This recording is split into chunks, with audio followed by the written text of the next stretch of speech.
Vous savez que c'est une grande voix, et peut-être même la grande voix des aidants, celle qui porte leur voix, le plaidoyer pour les aidants depuis 2009 déjà, au sein de l'Association française des aidants, dont elle est la présidente. Et puis on laissera bien sûr aussi du temps pour échanger avec nos participants qui ont des tas de questions à te poser.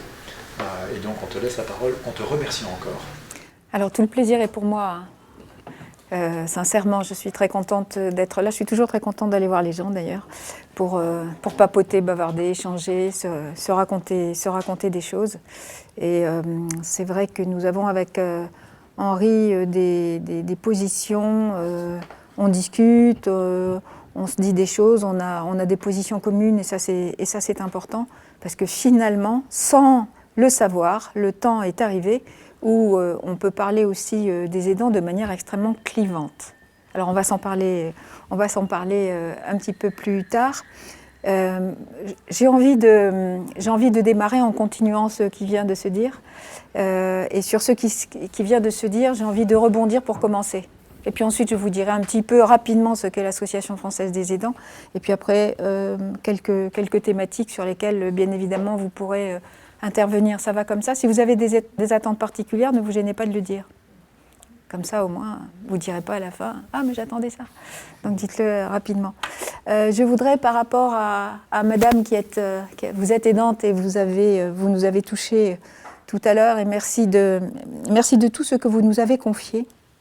Je voudrais rebondir un peu sur, vous avez dit à un moment donné, un petit peu en colère, à quoi ça sert de nous dire qu'on est aidant, de toute façon, ça ne change rien dans notre quotidien. Alors je voudrais juste vous dire que nommer les personnes qui sont en situation d'aide à un autre, c'est important de nommer, parce que quand on ne nomme pas, ça n'existe pas. Et vous êtes en situation de maman et dans cette vie quotidienne, vous éprouvez des difficultés, mais aussi des moments de joie intense, hein, comme on l'a vu tout à l'heure. Et donc, de nommer, c'est pas de donner un statut, c'est de dire que ça existe. Donc, quand vous êtes à domicile avec votre enfant, évidemment, vous vous dites, on s'en fout, hein, quand on nous appelle des aidants, parce qu'au bout du compte, ça sert à rien. Sauf que ça sert à dire, mais qu'est-ce qui se passe dans cette société? On va s'en parler tout à l'heure. Il y a plein de gens qui aident un autre, qui vont au travail, qui en parlent, qui n'en parlent pas. Et nommer, c'est faire exister. Et pour moi, à la place qui est la mienne, qui n'est pas la vôtre, bien évidemment, je voulais vous dire que c'est important de nommer pour pouvoir dire que ça existe. La deuxième des choses, c'est que l'autre dame a parlé de la question de la joie. C'est amusant parce que le mot aider en grec, ça veut dire donner de la joie. Mais par contre, pour donner de la joie, il faut en avoir. Et pour en avoir, il faut remplir les réserves en permanence. Et il y a des moments où ce n'est pas le bon moment de faire des réserves de joie parce que la situation ne s'y prête pas. Mais en tout cas, le mot de joie qui a été évoqué par l'autre dame aussi, il est important. Et puis, encore quelque chose, vous avez parlé de la dignité, en disant que dans ces établissements de santé où vous êtes allés, vous avez eu l'impression que ça manquait de dignité, qu'on enlevait la dignité aux gens. Et je voulais vous dire que ceux qui sont indignes, c'est ceux qui mettent les autres dans cette position, parce qu'au bout du compte, la dignité est intrinsèque à l'homme, il n'y a personne qui est habilité à lui donner ou lui enlever. Et donc, ce qui est indigne, c'est d'enlever la dignité aux autres, mais les autres ne perdent pas leur dignité. C'est important, je voulais vous le dire vraiment.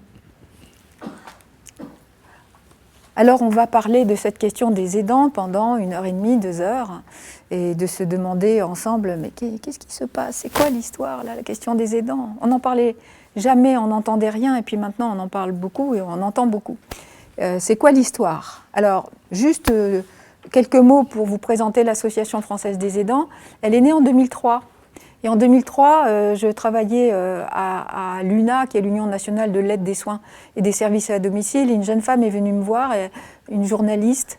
Elle avait un enfant, une petite fille qui souffrait d'une maladie rare, même ultra rare. Et elle ne trouvait personne pour en parler, pour être épaulée, pour rencontrer des gens qui vivaient la même chose. Elle est venue me voir en disant « Vous êtes une spécialiste des aidants » et moi, je n'étais pas du tout une spécialiste des aidants, j'étais une spécialiste de l'accompagnement des personnes dans leur autonomie, à tous les âges de la vie. Et dans cet écosystème où vivent des personnes malades, où vivent, dans cet écosystème, il y a des personnes, il y a des familles, il y a des proches aidants, il y a des réseaux de santé. Et c'est dans cet écosystème, effectivement, que je voyais des gens. Et à l'époque, ça fait très longtemps, c'était en 1981, ça m'amuse parce que j'ai retrouvé un article en rangeant mes placards que j'avais écrit en 1981 sur les entourages familiers. On ne disait pas les aidants, mais il y avait déjà ces premiers mots. Et je me dis, tiens, finalement, je ne me suis pas reconnue comme quelqu'un qui s'occupait des aidants, mais en réalité, oui, mais avec un autre terme. Et cette jeune femme, donc, me demander de la soutenir, de l'aider à créer cette association, ce que j'ai fait. Et elle a eu une idée que moi je trouve géniale, c'est l'idée de créer des cafés des aidants, pour pouvoir être ces lieux-là, ces temps, ces espaces où les gens se parlent, se rencontrent, ont l'impression qu'ils sont entendus, qu'ils sont... Voilà. Et je dis ça parce qu'il est important de rendre à César ce qui est à César. Donc, elle ne s'appelait pas César, mais elle s'appelait Caroline Laporte. Et puis en 2009, Caroline... Alors non, entre-temps, lorsque j'organisais des journées, des congrès, je la faisais venir parce que c'était quelque chose qui était original, qui était relativement mal connu. Et puis, ce n'était pas les aidants qui étaient connus, c'était les familles. Et ça se passait bien parfois, mais parfois ça ne se passe pas bien avec les familles. Vous êtes bien placés pour le savoir, pour certains d'entre vous. Et en 2009, elle m'a appelée au secours en disant « Florence, il faut que vous repreniez l'association, rien ne va plus, etc. » Ce qui arrive de temps en temps dans le milieu associatif après ses débuts. Et je vois des gens qui font « oui, oui, on en a tous l'expérience. » Et en 2009, donc, j'ai pris la présidence de l'Association française des aidants, un peu à mon corps défendant, j'avais peur de ne pas avoir assez de temps. Voilà, et puis en quelques jours, ce matériau qu'il y avait là sur les aidants m'a fait dire c'est trop intéressant, faut pas que je laisse ça, quoi. C'est super intéressant. Ça, c'était en 2009. Et en 2009, je me suis rendu compte que sur cette question de ces personnes qui apportaient leur aide à un autre, à tous les âges de la vie, toute pathologie confondue, on n'en parlait pas. On n'en parlait pas. En 2009, on n'en parlait pas. Et donc j'ai fait une première campagne de presse qui s'appelait « Les aidants, ces invisibles, parlons-en ». Mais finalement, 10 ans plus tard, j'arrête pas de dire « parlons-en ». Parlons-en, vous n'en parlez pas à la place, quoi.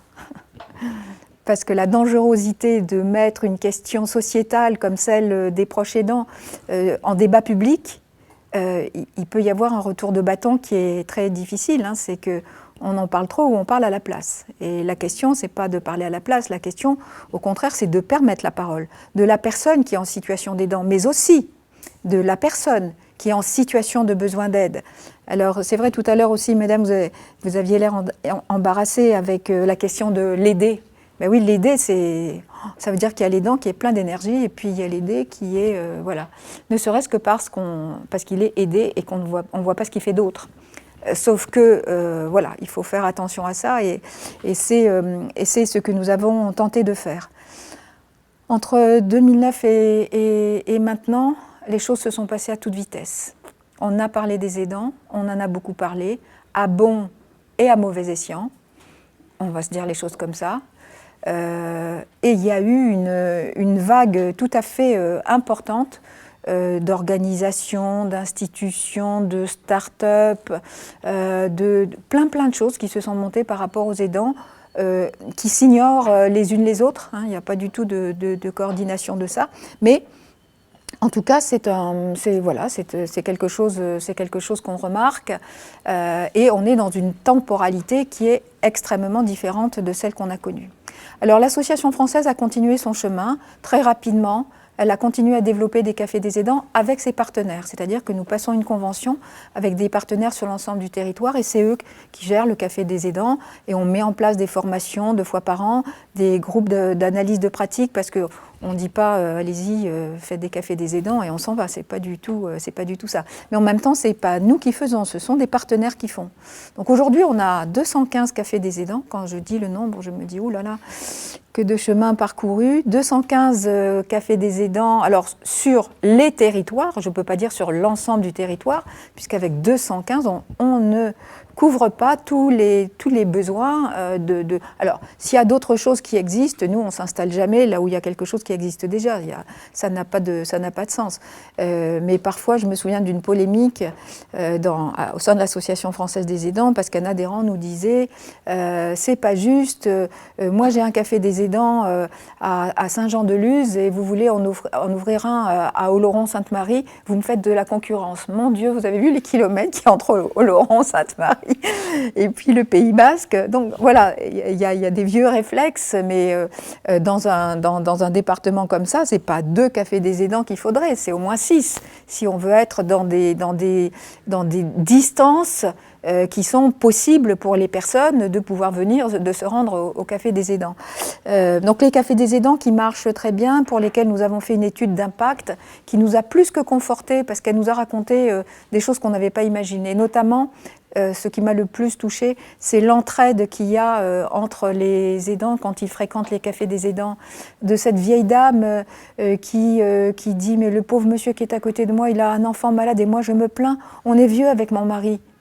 Et je me plains et il m'a appris beaucoup de choses. » Et cette peur qu'on avait de la question de mélanger les âges et les pathologies, ce qui nous est pas mal reproché aussi, vous allez quand même pas me dire que c'est pareil un enfant et une personne âgée.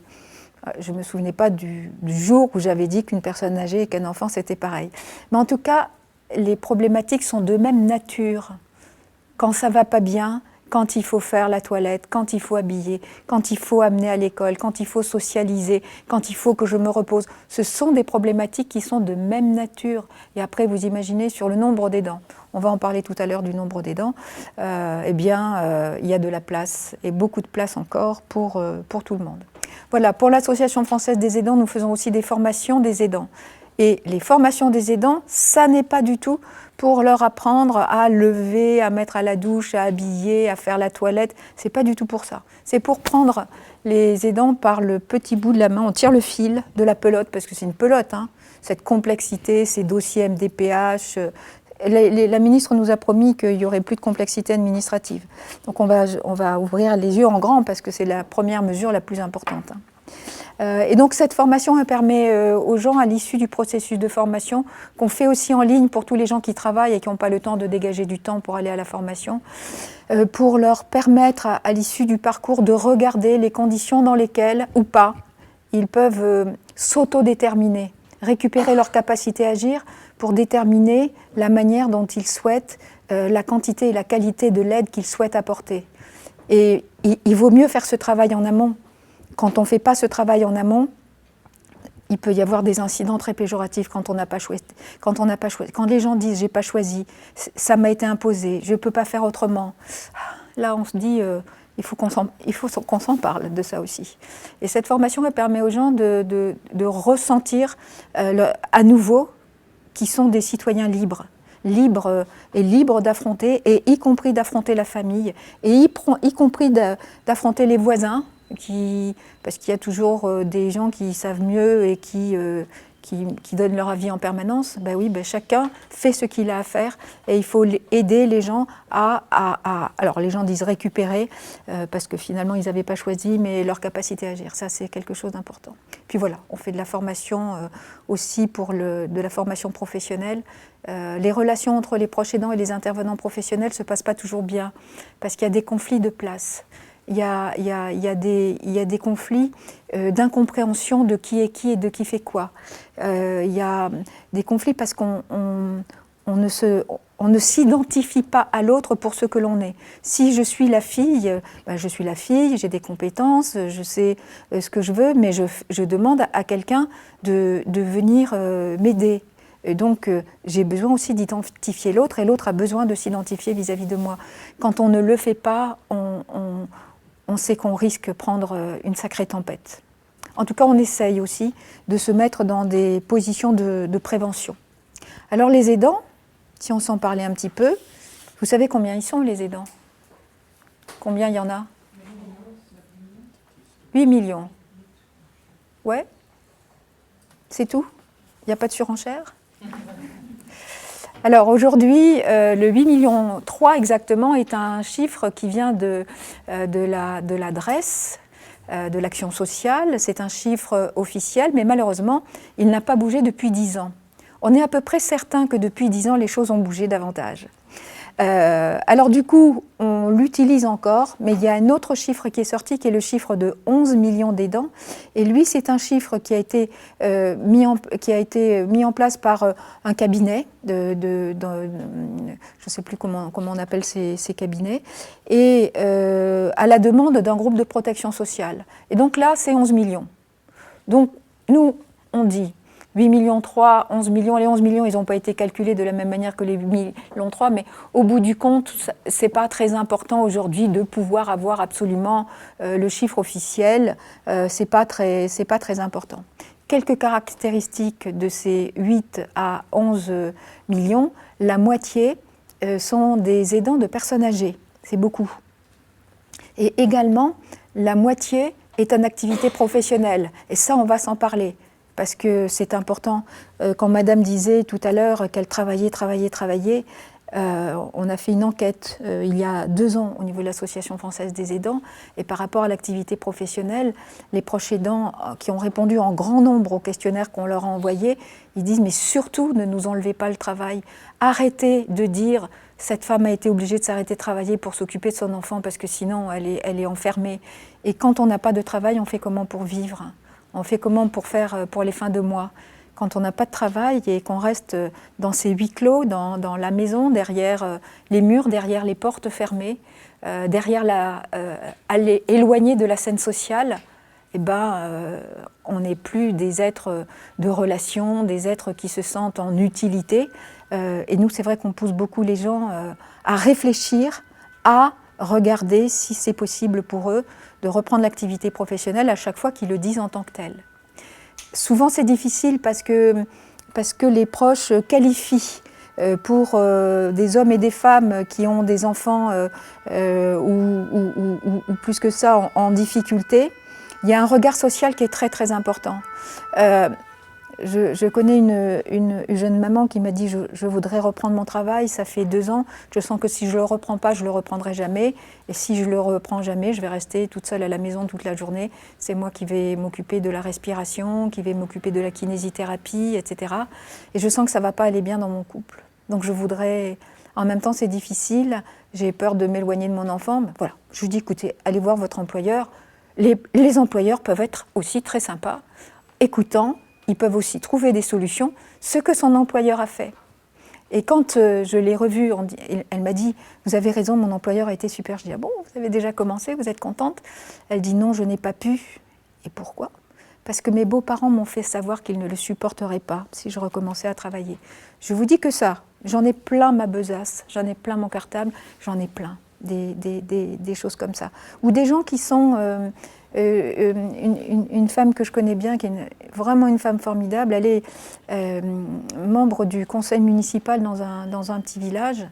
Et une fois, à la discussion, il y avait une autre dame en face d'elle qui n'était pas d'accord avec ce qu'elle disait. Et elle lui dit « Tu ferais mieux de t'occuper de ton fils plutôt que de venir nous emmerder ici. » Et elle a rajouté « De ton fils que tu as mis dans une cabane au fond du jardin. » En réalité, ce fils en question, que je connais bien aussi, a dit un jour à ses parents « C'est insupportable pour moi d'habiter chez vous, malgré le fait que vous vous dévouez tellement pour moi.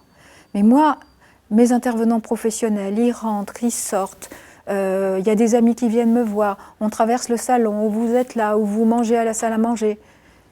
Faites-moi un cabanon à côté du portail d'entrée de la maison, et moi je veux vivre là, comme ça les gens ils viennent me voir en direct, je ne vous dérange pas, et puis à mon âge, j'ai plus envie de vous montrer qui c'est qui vient me voir. » C'était exactement, et ils l'ont fait.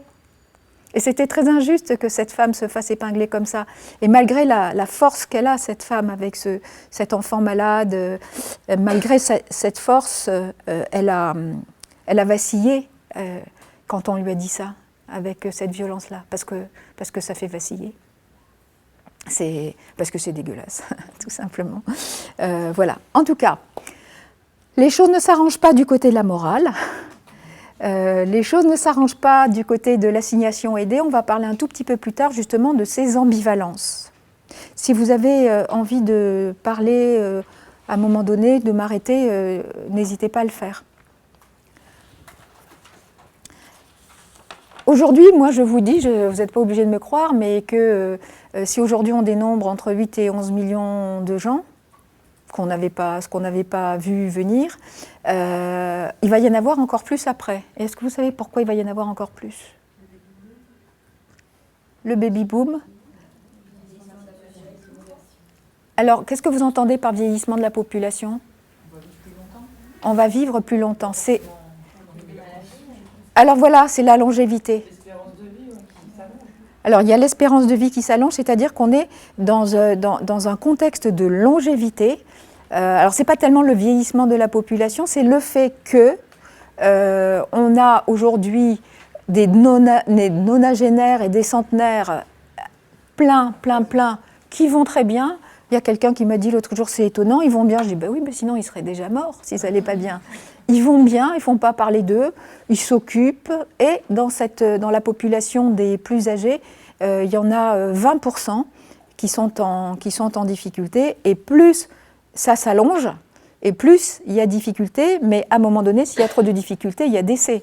Donc on est toujours sur des chiffres 80-20%.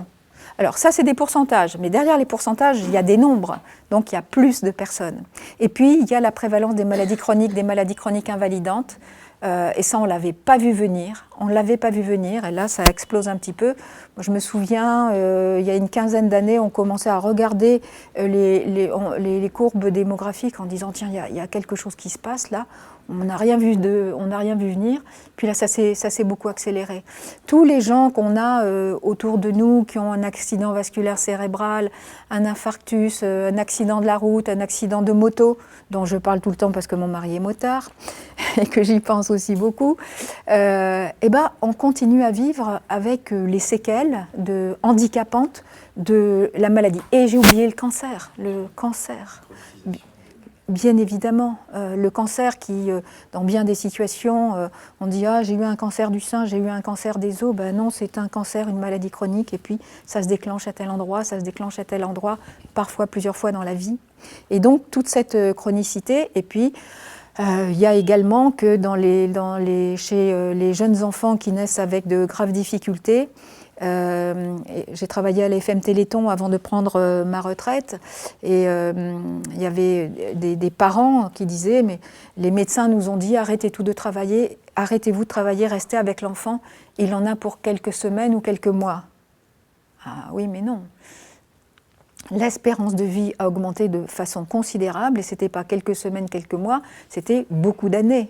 Et ce n'est pas du tout la même chose de se projeter dans l'accompagnement de son enfant sur quelques mois, quelques années, avec ce que sont aujourd'hui les espérances de vie de ces jeunes qui naissent avec de très grandes difficultés, des pathologies très graves, où on a gagné 15 années de vie en moyenne. Et quand on dit en moyenne, ça veut dire que derrière, il y en a, c'est 30 ans, il y en a, c'est moins que ça. Et moins que ça, j'en ai vu aussi beaucoup. Mourir jeune, bien évidemment, j'en ai vu beaucoup. Donc les choses ont énormément changé. Et par rapport à ces choses qui ont changé, on est du coup dans une situation où il y a de plus en plus d'aidants parce qu'il y a de plus en plus de raisons d'aider. Et ça, il va bien falloir qu'on s'en parle. Alors, on va se parler de ce qui se joue aujourd'hui au niveau des pouvoirs publics, mais aujourd'hui, ce qui vaut la peine, c'est de s'arrêter sur ce phénomène des aidants. Parce qu'on est passé de l'ombre à la lumière, on est passé de les aidants, ces invisibles, cette campagne de presse qu'on avait fait à ces aidants, ils sont extrêmement visibles et on en parle beaucoup. Et en même temps, il faut s'y arrêter parce qu'il faut le définir. Aujourd'hui, c'est pas, on dit que fait un aidant? Alors on a une définition européenne, on sait que fait un aidant. Mais définir un aidant quand il y en a tant, on ne va pas faire une définition par personne, et au bout du compte, aucune personne ne ressemble à une autre.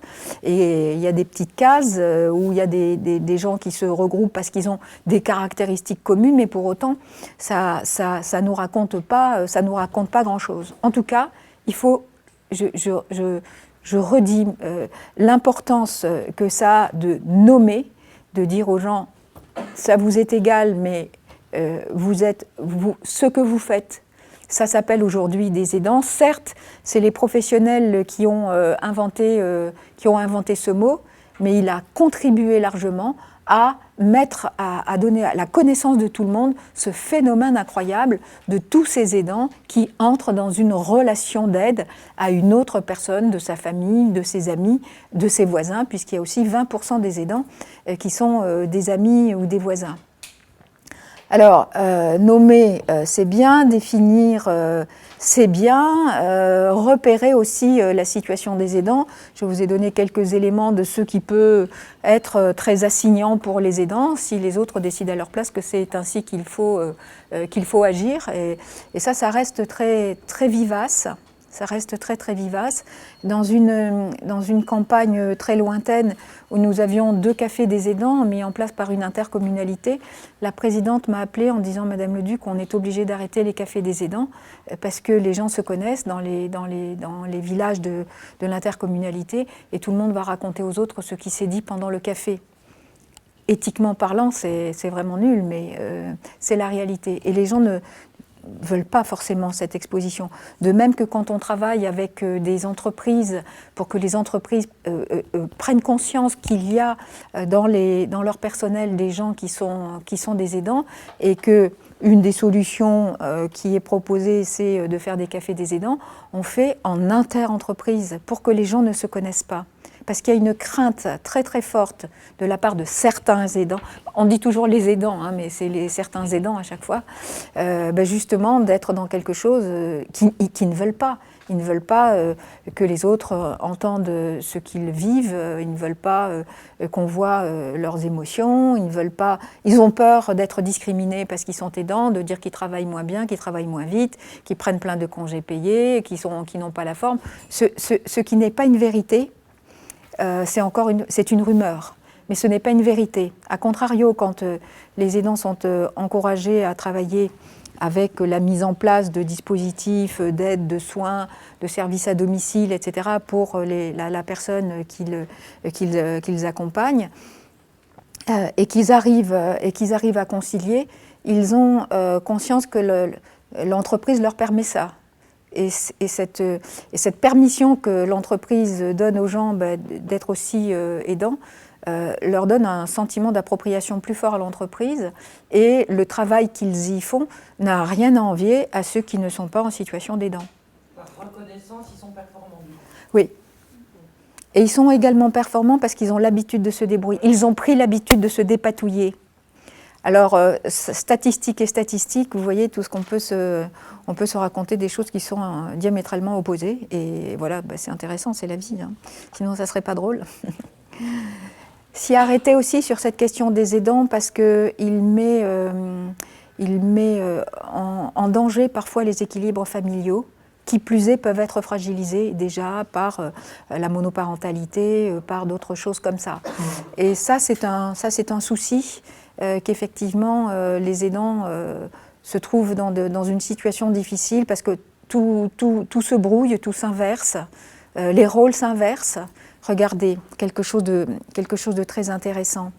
Vous avez dû entendre des gens qui accompagnent leurs parents âgés, par exemple.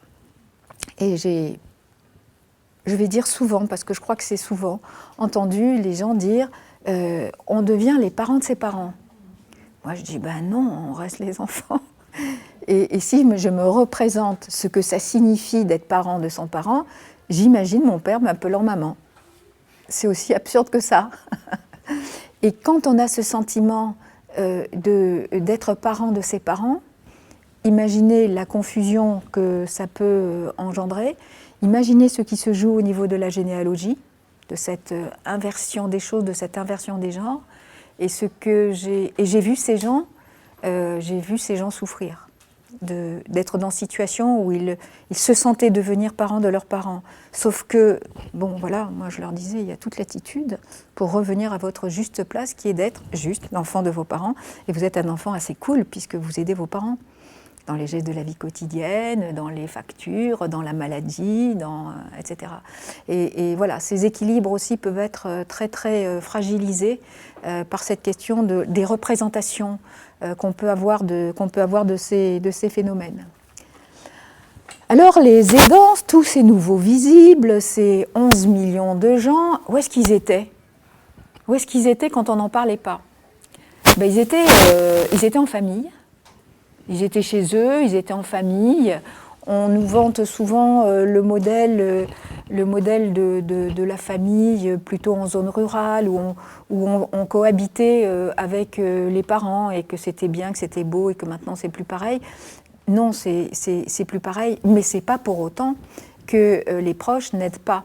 Par contre, il y a de moins en moins d'endroits où on cohabite entre parents et famille. Ça existe encore dans quelques... Il y a des régions qui sont beaucoup plus marquées que d'autres par la survivance de cet accueil naturel entre les enfants et les plus anciens. Ça se passait pas toujours aussi bien que ce qu'on veut en dire. Hein. C'était pas aussi idyllique que ce qu'on veut en dire, mais c'était avant.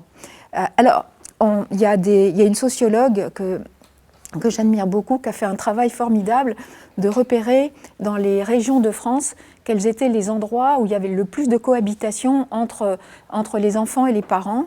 Et the winner is le Pays Basque et le Béarn. Et alors, bon, ça s'explique par les fortes valeurs ancrées chez les Basques et les Béarnais.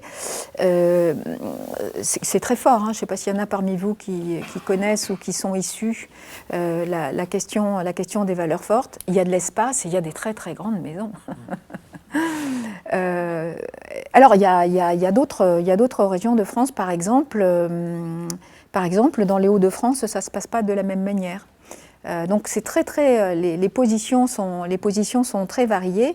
Et ce qu'il faut dire, et qui est resté un secret pendant plusieurs décennies, c'est que les femmes se sont mises à travailler. Au milieu des années 50, elles avaient à peine 10 ans d'autorisation de voter. Alors je vous regarde, alors je me dis oui, pour vous c'est très vieux tout ça, mais pour moi c'est l'autorisation de voter. Vous vous rendez compte, c'était une conquête absolument incroyable. Et petit à petit, les femmes, elles ont laissé le domicile, elles sont allées travailler à l'extérieur. Aujourd'hui, on a 68% de femmes qui travaillent à l'extérieur. Et du coup, par voie de conséquent, les rôles sociaux assignés aux femmes, du prendre soin des membres de la famille, etc., se sont estompés. Ils n'ont pas disparu. Ils n'ont pas du tout disparu. Ils se sont estompés. Ils se sont estompés parce que les femmes se sont senties légitimes à décider d'avoir une activité professionnelle, parce que ça enrichit, parce que c'est intéressant, parce que ceci, parce que cela, enfin, chacun... Et du coup, ça a été fait dans une non-annonce, dans un non-événement, que les femmes se mettent à travailler, mais comme elles se sont mises à travailler en nombre, 68%, c'est vraiment important, hein, en nombre, eh bien, on n'a plus pu avoir cette ressource humaine de proximité de ces femmes qui étaient très participatives à la vie de la famille et à l'aide. Pour autant, c'est pas pour autant qu'aujourd'hui les femmes ne sont pas solidaires de leurs enfants, de leurs parents, de leurs frères et sœurs. Et avec l'avancée en âge, on a aujourd'hui des aidants qui ont plusieurs personnes à aider dans la famille et c'est pas facile. Et les femmes assurent leur part de travail. Mais les hommes aussi. Parce qu'à force de vouloir, tout le monde me dit, Madame Leduc, c'est quoi le portrait type d'un aidant? Ça alors, il n'y a pas de type, il n'y a pas de typologie de gens qui sont pareils dans des tiroirs. Voilà. Mais par contre, sur cette question-là, on avait oublié les hommes, parce qu'on disait toujours, dans le portrait type, c'est la femme, âgée de 62 ans, je crois, et ayant... voilà. Et on disait, mais les hommes... Alors, les hommes, ils mouraient avant les femmes, sauf que maintenant, ils ont rattrapé les femmes en termes de gains de mortalité, et ils ont beaucoup de chance Parce que du coup, ils accompagnent leur femme qui est malade de maladie d'Alzheimer, parce que ce sont les plus jeunes femmes qui ont une prévalence de maladie d'Alzheimer plus importante. Et ils aident, ils sont vraiment des aidants quand ils ont une épouse. Mais ils sont juste un tout petit peu plus malins que les femmes parce qu'ils connaissent leurs limites. Et ils prennent plus facilement que les femmes, soit des services à domicile, soit des hospitalisations à domicile, des accueils temporaires, des accueils de jour, voire un placement en institution avec une visite quotidienne à leurs épouses. Donc ce n'est pas du tout les mêmes comportements. De même, si on parle des hommes et des femmes, quand il y a une situation familiale où ça nécessite de l'aide et qu'il y a un couple qui aide ses parents, généralement, les hommes, ils ne s'occupent pas du tout de la même chose que les femmes. Les hommes, ils tondent la pelouse, ils s'occupent des questions bancaires, ils vont faire les courses, ils font des provisions d'eau. Donc on a essayé de travailler un petit peu dans ces environnements. Déjà, ça m'embêtait beaucoup de ne parler que des femmes en disant comme si les hommes n'existaient pas. Et en même temps de recaractériser effectivement les rôles sociaux à peu près traditionnels avec tous les écarts qu'il peut y avoir par rapport effectivement à ce que je vous dis. Du coup, les aidants, on a bien vu que c'était tout le monde, plusieurs fois dans la vie, puisqu'on vit très longtemps, et que c'est une bonne idée de s'en parler, que c'est une bonne idée de s'y préparer éventuellement, que c'est une mauvaise idée d'attendre le dernier moment pour regarder ce qui se passe, pour le nommer, et que dans cette société qui est en train de devenir une société aidante en tant que telle, on a même ici une métropole aidante, donc c'est important. On est dans cette situation particulière où la question de l'aide à autrui, malgré l'avancée des mœurs, malgré le fait qu'on n'habite plus au même endroit, etc., est en train de prendre une sorte d'enracinement dans notre société qui n'est pas négligeable. Alors, on pense aussi aux jeunes. Moi, je suis née au début des années 50, mes enfants ont entre 30 et 40 ans, et on parle avec eux de ce genre de choses.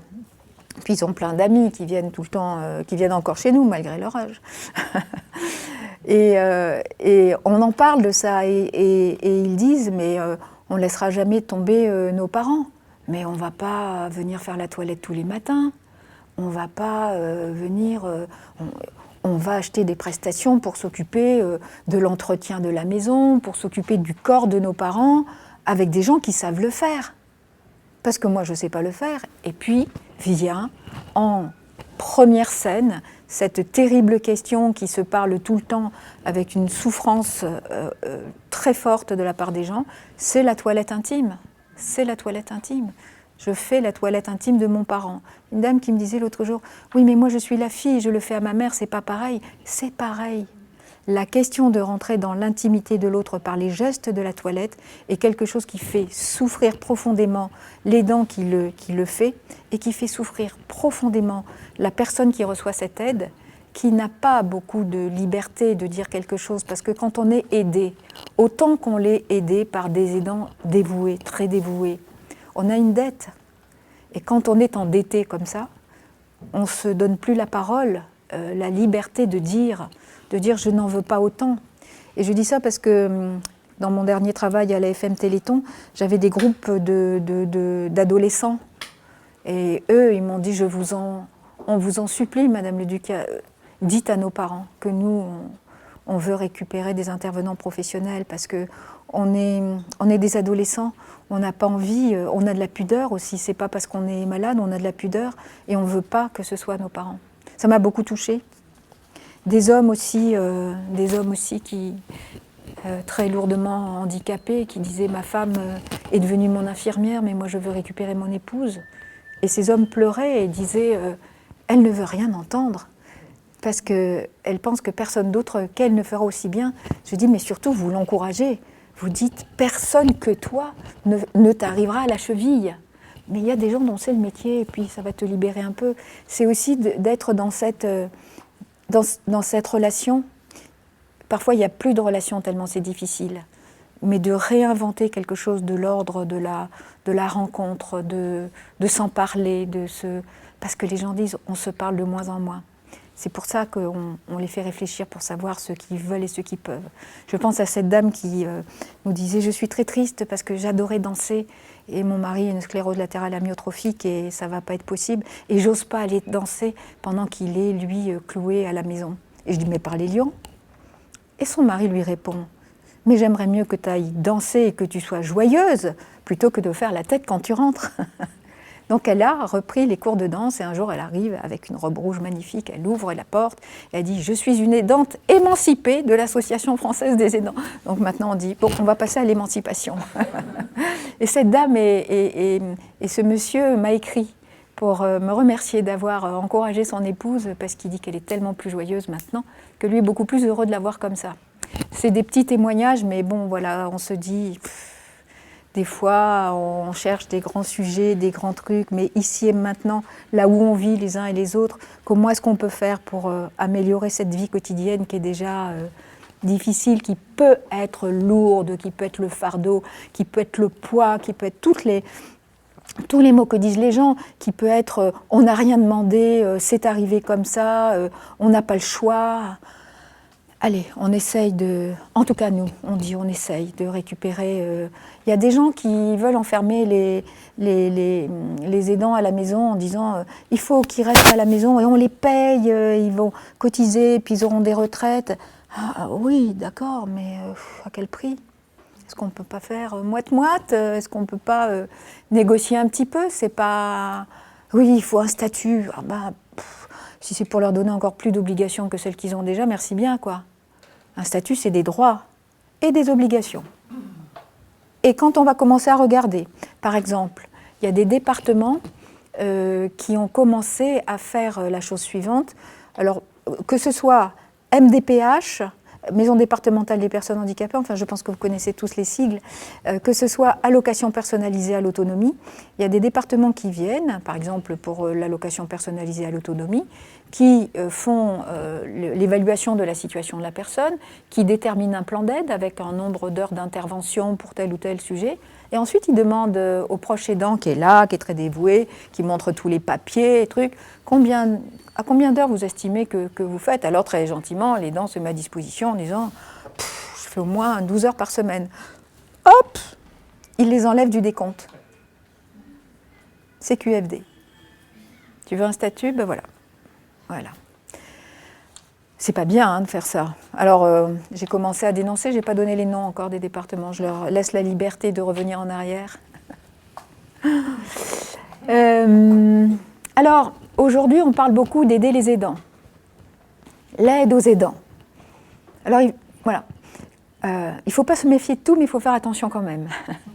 Aider les aidants, ça peut être aussi faire de l'action sociale et dire aux gens ce qu'ils ont à faire. Et la question de l'autonomie, la question de la capacité à agir, la question de déterminer pour soi-même, la question de décider, elle ne doit pas être dans l'aide aux aidants, quoi. L'aide aux aidants, c'est de dire ce qui existe, c'est de faire des propositions, c'est d'aider les gens à s'y retrouver, c'est de tirer la petite fil voilà, de la pelote de laine qui est tellement compliquée. Une amie m'appelle un jour en me disant je viens de découvrir que ma mère qu'est-ce qu'il faut faire ? Tu m'as jamais dit ce qu'il fallait que je fasse. Ben non, mais tu t'es jamais renseignée non plus, tu n'étais pas en situation. Et donc je l'ai orientée et l'autre jour elle m'appelle et elle me dit tu sais, ça fait combien de temps ? Ça fait 18 ans. 18 ans que sa maman, qui avait une maladie d'Alzheimer avec déjà assez sévère au moment où elle s'est rendue compte que sa maman n'allait pas, ça fait 18 ans qu'elle vit. Et par rapport à ça, ça veut dire aussi que cette question de la longévité, elle peut aussi complètement dérégler des vies. Les 18 ans et puis payer le reste à charge. Je lui avais dit surtout, elle m'avait dit je vends la maison de ma mère. Et moi je dis aux gens, surtout ne vendez pas les maisons de vos parents, louez-le, vous avez toujours l'argent du loyer. Tandis que maintenant les gens dépassent par leur survie le nombre d'années où on pouvait piocher dans l'argent de la vente de la maison. Et aujourd'hui, cette fille me dit, je suis toute seule, j'ai un petit salaire, qu'est-ce que j'aurais fait de ma mère ? Voilà, ce sont toutes ces situations-là où là on dit il faut faire de l'aide aux aidants, c'est-à-dire de regarder la situation et de donner les moyens financiers quand il n'y a plus d'argent au risque que tout le monde soit appauvri et que personne ne puisse vivre. Il y a tous ces dangers-là, il faut pas fermer les yeux. En même temps, voilà, on peut... Du coup, cette question, que, en tout cas en 2009, que j'appelais une question sociétale, est devenue aujourd'hui une question politique. Vous avez bien sûr entendu les annonces du Premier ministre il y a 15 jours. Vous étiez rivé à votre poste de télévision. Le Premier ministre, la ministre de la Santé et la secrétaire d'État aux personnes handicapées rattachée au Premier ministre. C'est bien ça, c'est un montage qui est auprès du Premier ministre. Voilà. Donc, il y eut un grand raout il y a 15 jours. Le jour où le Premier ministre en personne est venu annoncer des mesures. Première réaction que je peux avoir, c'est de dire, eh bien, l'histoire des associations, sachant que j'ai fait le choix dans ma vie professionnelle de ne travailler qu'en association. C'était mon choix individuel, voilà. Et dans un des endroits où j'ai travaillé, qui était une fédération hospitalière privée non lucrative, toute l'histoire de ces associations, elles ont été qu'il y a beaucoup de temps, ou parfois il y a même des siècles, c'est grâce aux congrégations religieuses, c'est grâce au mutualisme, c'est grâce à tous ces citoyens qui se sont organisés pour mettre en place des solutions. Et aujourd'hui, la vie associative, elle est hyper riche. Et je me suis dit, eh bien voilà, les associations ont travaillé pour mettre en lumière cette question des proches aidants, pour en prendre la mesure, le nommer, regarder ce que ça signifie et pouvoir apporter une aide dans la justesse la plus étroite à chacun. Aujourd'hui, les pouvoirs publics ont fait ce qu'ils font depuis extrêmement longtemps. Ils ont pris cette question des aidants dans les politiques publiques et ils vont mettre en place des politiques publiques à l'intérieur desquelles il va y avoir des sujets sur la question des aidants. Et il y a une certaine manière où je me dis, eh bien, on est dans les rôles traditionnels de ceux qui ont apporté une question de société, et puis avec des pouvoirs publics qui ont repris et qui vont prendre en main. Alors après, ils vont prendre en main quoi ? Je vous propose, je ne sais pas au niveau du temps si on est dans les temps. Parfait. Je vous donne un petit peu, je vais vous donner un petit peu rapidement ce qui a été proposé. Donc là, clairement, on est dans le cadre de propositions. Donc non seulement on se réapproprie, la puissance publique se réapproprie quelque chose qui est de son niveau d'intervention, mais amené par les citoyens dans les réalisations qu'ils ont faites, et je l'espère que les citoyens vont garder les yeux ouverts, pas juste de dire les 2 journées là où il y a eu, à l'occasion de cette annonce, moi j'ai fait pas mal d'interviews, radio, télé, etc. Et la seule chose qui intéressait les journalistes, c'était de me dire « Mais Madame le Duc, c'est pas suffisant l'argent qu'ils ont mis sur place là pour le congé de proche aidant. » Je dis, mais on ne va pas commencer comme ça. Et puis c'est les petits bouts de la lorgnette. Parlons d'autre chose, parlons de la reconnaissance de l'existence des aidants, de la reconnaissance de leur place, de la nécessité de les accompagner pour pouvoir mieux balancer ce qui est de l'ordre de la vie privée, ce qui est de l'ordre de la vie professionnelle. Parlons de cette question sociétale et commençons pas par le petit bout de la lorgnette. Ils voulaient juste entendre parler de ça. En tout cas, je n'ai pas parlé de ça parce que ça ne m'intéressait pas. Le forfait de 52 €, là, vous trouvez que c'est suffisant pour des congés de proches aidants ? Vous pouvez répéter la question ? Et donc c'est triste parce qu'effectivement, la question à laquelle touche cette question sociétale des aidants, c'est bien cette part d'humanité que les uns et les autres peuvent avoir pour apporter leur contribution à l'autre. Ça vaut pas 52 balles ou 40 balles, ça vaut pas ça. Ça vaut juste quelque chose qui est important qu'on puisse se dire, qu'on puisse regarder dans une société dont on dit qu'elle est individualiste, qu'il n'y a plus de bénévoles, que les gens font ce qu'ils veulent, etc. D'abord, c'est même pas vrai. Il y a beaucoup de bénévoles âgés qui, du coup, vivent plus longtemps, restent en bonne santé, sont joyeux, s'occupent de leurs petits-enfants, moi aussi,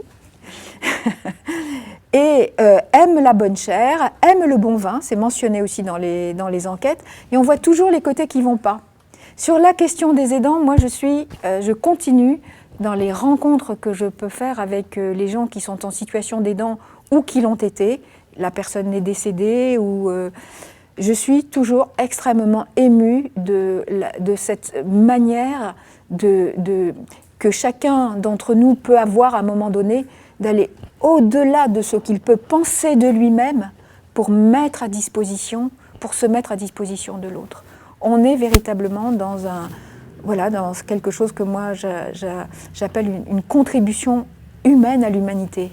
Et ça serait bien si on pouvait un petit peu, au niveau des télés, des radios, etc., parler un petit peu de ça, de cette humanité.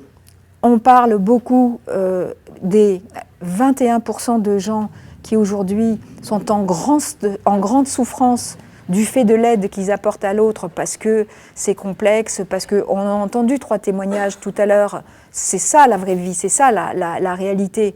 Donc les gens, ils attendent aussi des réponses par rapport à ça. Mais en tout état de cause, il est important de pouvoir dire que cette société, on est tous responsables, chacun pour sa mini-part, de la façonner à la façon de l'humanité, et que ça, on peut absolument s'en emparer plutôt que de passer son temps à critiquer. Et puis, moi, j'avais une grand-mère qui venait des îles Baléares et qui me disait, en mallorquin du coup, alors je vais le dire en français, à celui qui se lève de bonne heure, Dieu l'aide.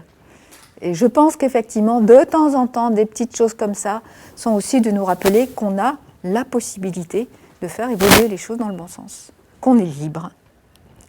Pour revenir sur ces 21% de gens qui ne vont pas bien, quand on dit qu'ils ne vont pas bien, c'est juste terrible à voir. J'ai fait une tribune il y a un mois, ou un mois et demi, je ne sais plus, parce qu'un jour on m'a dit, je connais un aidant qui a fait un burn-out. Je dis, ça alors ? Je croyais que c'était au travail, puisque donc, je me précipite sur mon dictionnaire préféré, et je vois que burn-out, effectivement, c'est un terme qui est rentré dans le droit du travail il n'y a pas très longtemps, et que sinon c'était une notion qui venait d'Angleterre. Et quand j'ai réalisé qu'on disait qu'il y avait des aidants qui faisaient un burn-out, quand j'ai regardé tout le processus de la manière de se consumer, je me suis dit, c'est juste pas possible. C'est juste pas possible. Et cet article sur le burn-out, puisque je fais une tribune tous les mois à peu près, c'est celle qui a été la plus lue et qui est lue tout le temps. Je me dis, c'est quoi le problème ? C'est quoi l'histoire ? Quand on en arrive à générer une société qui regarde les gens se consumer, alors là je dis, ça va plus du tout. Qu'est-ce qui se passe pour ces 21% de gens qui ne vont pas bien ? Eh bien, il se passe qu'ils peuvent être extrêmement isolés. Ils peuvent être alors isolés par la maladie, par le fait qu'ils ne peuvent plus travailler, par le sentiment d'abandon de la société, l'abandon des voisins, des amis, des familles, etc. C'est une réalité, hein, elle se décline. Hein. C'est pas juste un concept, l'isolement. Oui. C'est 21% des aidants qui ne vont pas bien, ou c'est 20% des aidants, oui, qui sont dans une situation très difficile. À l'intérieur de laquelle, voilà, il y a beaucoup de difficultés. On en a entendu un petit peu tout à l'heure. Et quand on regarde, effectivement, il y a l'isolement, il y a la santé. La santé, on dort moins bien, on mange moins bien, on est angoissé, très angoissé, etc. Et aujourd'hui, on a une vraie difficulté à ce que les gens qui rentrent dans les maisons et qui voient les gens qui sont en situation de difficulté de vie et qui voient les proches aidants n'ont pas encore le réflexe de dire « est-ce qu'on peut se parler ? Est-ce qu'on peut regarder ce qui se passe là ?» Aujourd'hui, on a encore massivement, je pense beaucoup à des médecins qui disent j'ai dû y aller ce matin, ça n'allait pas bien, et je lui ai dit, parce que c'est vraiment, elle est formidable, je lui ai dit que c'était une sainte. Moi, je vous dis, quand on vous dit que vous êtes une sainte, partez vite en courant. Parce que la sainte, quand on est appelée une sainte, elle va vouloir continuer à l'être. Et une sainte qui veut continuer à être sainte quand elle n'en peut plus, quand il n'y a personne pour venir. Alors souvent la sainte est aussi celle qui ne veut pas d'aide, il ne sera pas dit que j'aurais pas fait jusqu'au bout, Ça, c'est les vieilles dames, elles exagèrent complètement, ces vieilles dames-là. Les messieurs, c'est des héros. Mais ça les intéresse moins que les saintes de rester saintes. Ils s'en foutent un peu plus.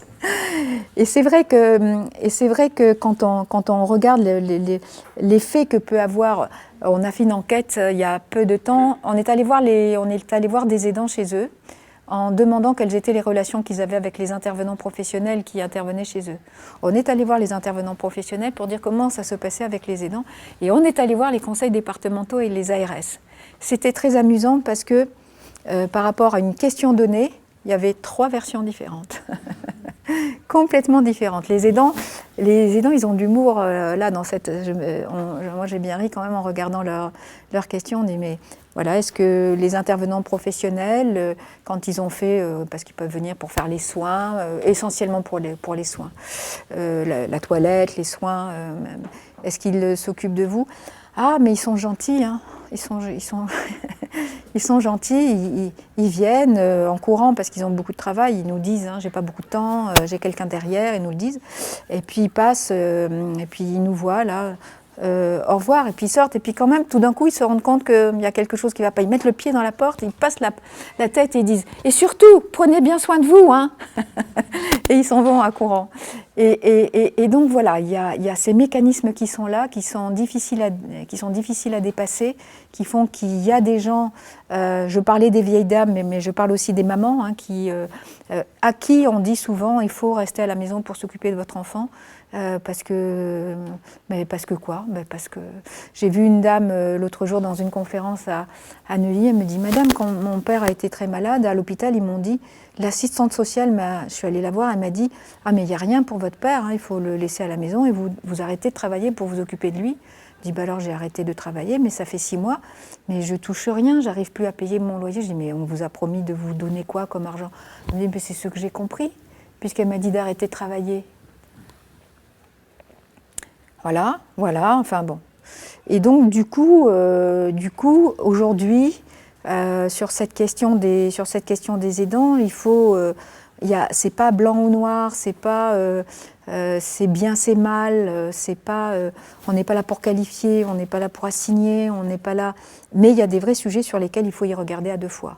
Et qu'aujourd'hui, une assistante sociale de l'hôpital puisse dire à quelqu'un vous arrêtez de travailler pour vous occuper de votre père, c'est juste. Mais c'est juste, même pas t'y penses quoi, c'est pas possible de faire ça aux gens, c'est pas possible de faire ça aux gens. Et la question, vu les nombres, vu le fait que c'est vraiment une question sociétale, vu aussi qu'aujourd'hui il y a un phénomène impressionnant, c'est qu'il y a une myriade de gens qui mettent en place des solutions pour les aidants. Généralement ce sont des start-up ou des cabinets de consultants. Et ils imaginent une solution pour les aidants complètement désenclavée de tout l'écosystème dans lequel vivent les gens. Complètement dans une autre planète. Pas connecté avec ce que vit la personne. Pas connecté avec le fait qu'on ne vit pas juste avec un besoin du truc qui bip si j'ai pas ouvert le frigo 3 fois dans la journée, parce qu'on en est là quand même. Hein. C'est super intéressant, les réunions de la Silver Economy. On sort de là en disant « mais mon Dieu ». Et donc autour de ce sujet, on peut se réjouir que enfin il soit parlé, nommé, connu, reconnu, que les ministres s'en emparent, mais du coup, par voie de conséquent, il peut y avoir de l'instrumentalisation à laquelle il faut être prudent. Il faut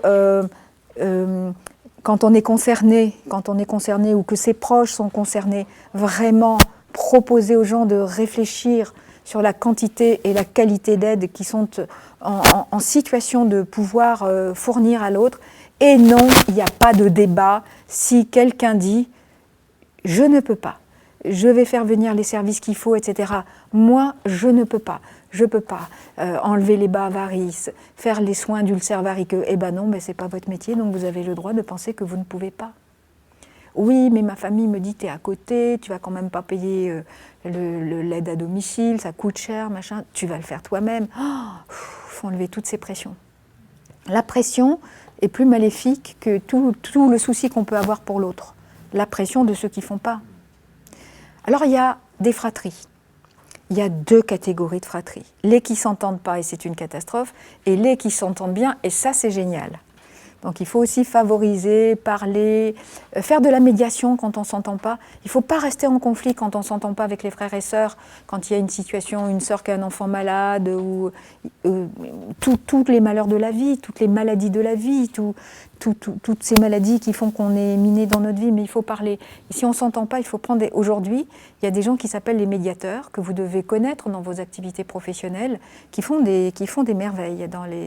Voilà. Je vous donne quelques points de cette merveilleuse stratégie nationale. Il y a des points sur lesquels j'ai vraiment été extrêmement contente, et je vais peut-être commencer par cela. Et où est-ce que je l'ai mis, ça ? Ah oui, là voilà.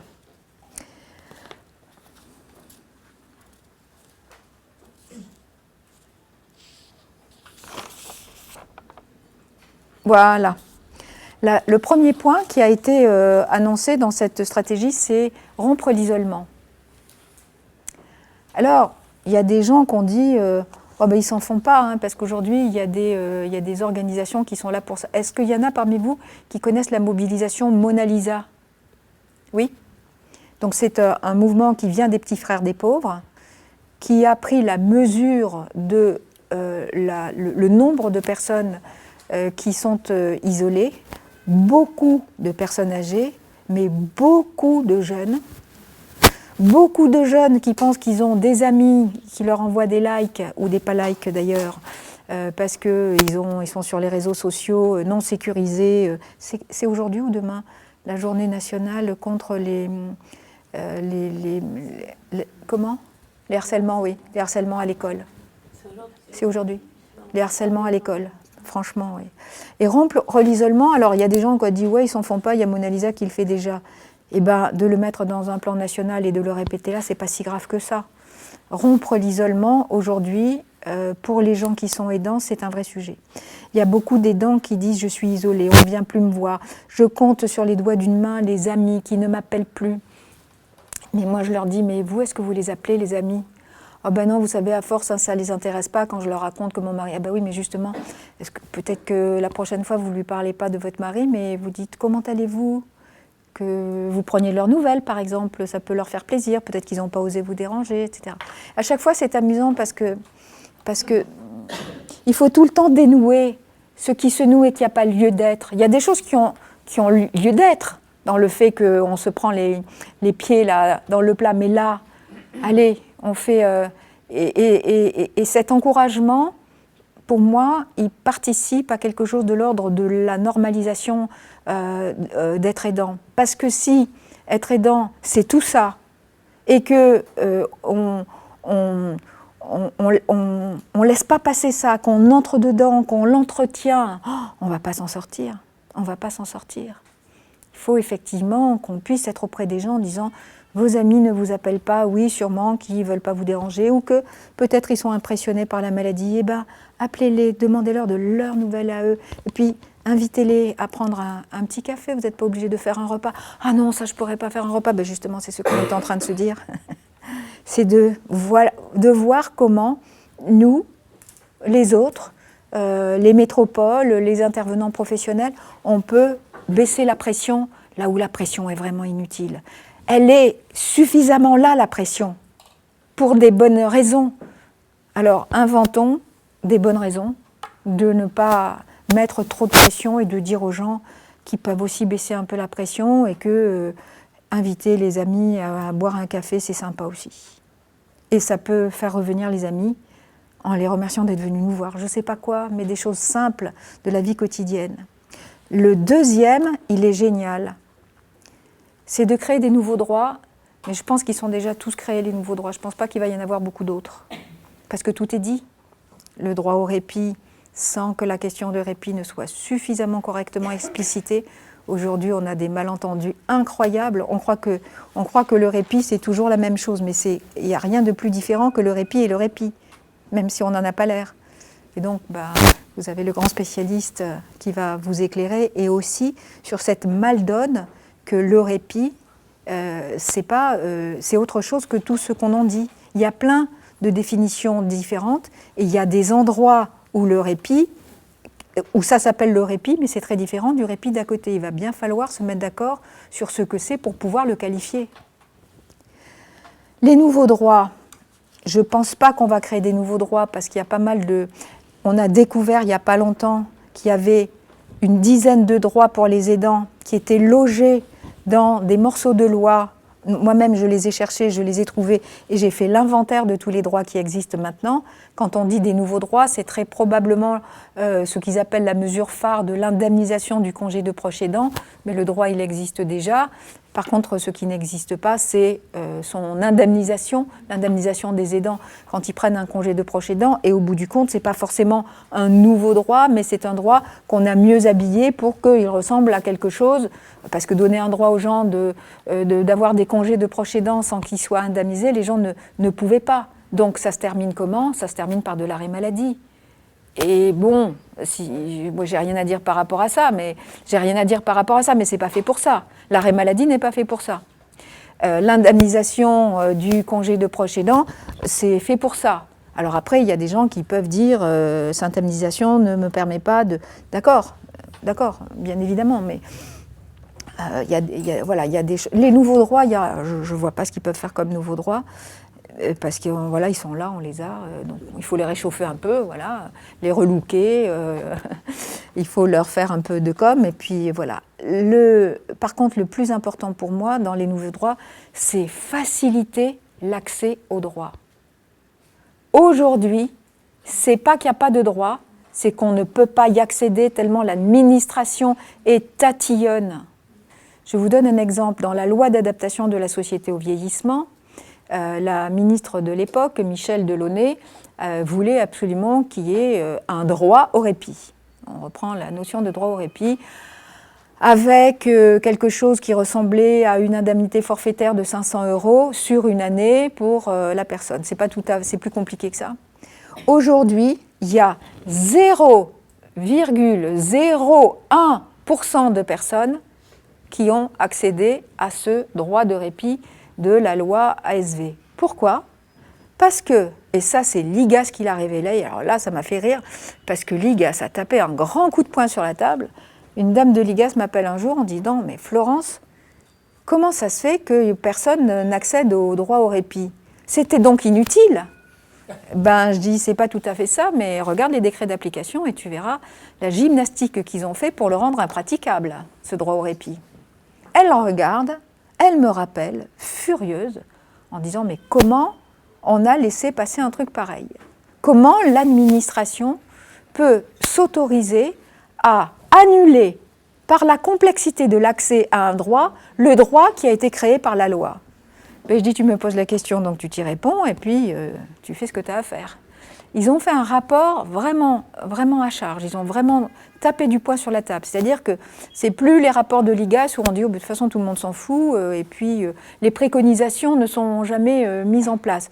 Et là, il y a eu un grand coup de semonce de la part de l'IGAS et j'ai été contente parce que c'est leur travail de donner des coups de semonce. Et effectivement, 0,01% de gens qui ont pu bénéficier du répit de la loi d'adaptation de la société. Il n'y a pas de quoi être fier. Hein. C'est aussi en partie parce que l'offre est pauvre. Oui, mais là, c'était ciblé vraiment. Alors, il y a l'offre, ils n'en ont pas énormément parlé, je trouve, par rapport au déploiement de l'offre.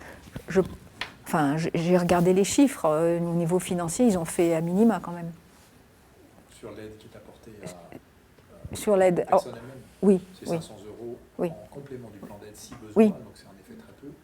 Et c'est vrai qu'on est quand même les champions des droits en France. Alors, on a... des droits, mais qu'on n'a pas forcément d'offres derrière les droits. Et du Voilà. coup, c'est un droit qui est vécu un peu, de manière un peu injuste, parce qu'on a droit à certaines choses, mais en réalité, d'abord, elles sont compliquées à mobiliser, Ben oui. et deux, elles n'existent pas toujours. Quand Madame nous raconte qu'elle met une journée entière de 8h à 20h pour remplir un dossier, bah oui, ça se raconte, c'est quoi l'accès aux droits. Et aujourd'hui, on a énormément de gens qui ne connaissent pas leurs droits. Alors, il y a des gens, des associations d'aidants qui demandent de plus en plus de droits. Je dis rien par rapport à ça, mais avant d'en demander beaucoup plus, il faut examiner ce qui existe et exiger que l'accès aux droits soit facilité pour les personnes. Ça, c'est une exigence. C'est déjà bien compliqué. J'ai une sœur, ma sœur aînée, elle est en province, elle est représentante du défenseur des droits. Ce qu'elle raconte quand même sur ce qu'elle a comme dossier, d'ailleurs c'est incroyable le nombre de gens qui viennent pour se faire aider à faire valoir leurs droits.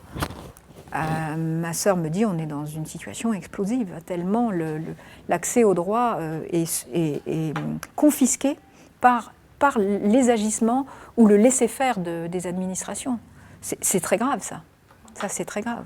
Donc voilà, c'est quelque chose. En tout cas, je me suis dit que c'est celui que je regarderais le plus tout de suite, parce que c'est lui qui est déterminant.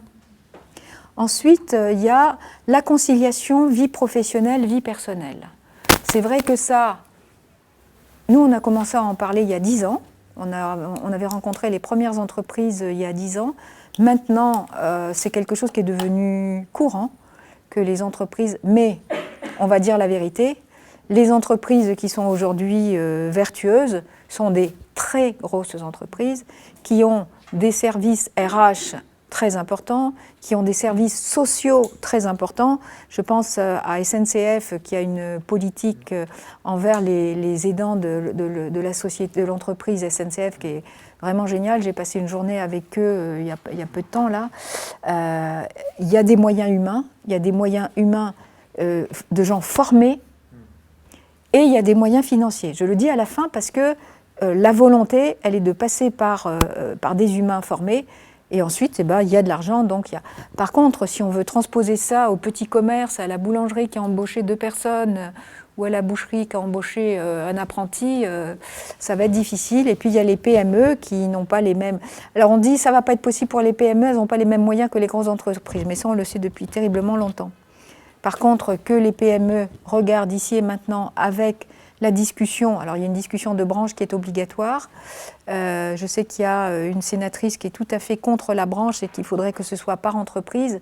Mais si déjà la branche n'a pas réussi à se réunir, je ne vois pas comment chaque entreprise va rédiger un accord d'entreprise en lien avec les institutions représentatives du personnel. On n'est pas rendu. Donc je vais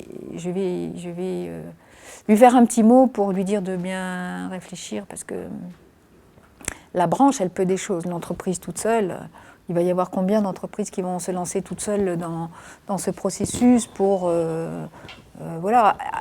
On demande aussi de faciliter, on ne demande pas forcément de payer. Par exemple, l'autre jour, il y a eu un prix entreprise qui est sorti, et il y a une entreprise qui est une petite entreprise qui a mis en place des dispositifs. Et ce que disaient les aidants qui étaient là, c'était de dire ils ne peuvent pas faire énormément, mais ce qu'ils font, c'est juste ce dont on a besoin. Par exemple, c'est de dire j'ai eu l'hôpital au téléphone, il faut absolument que demain il y ait une urgence.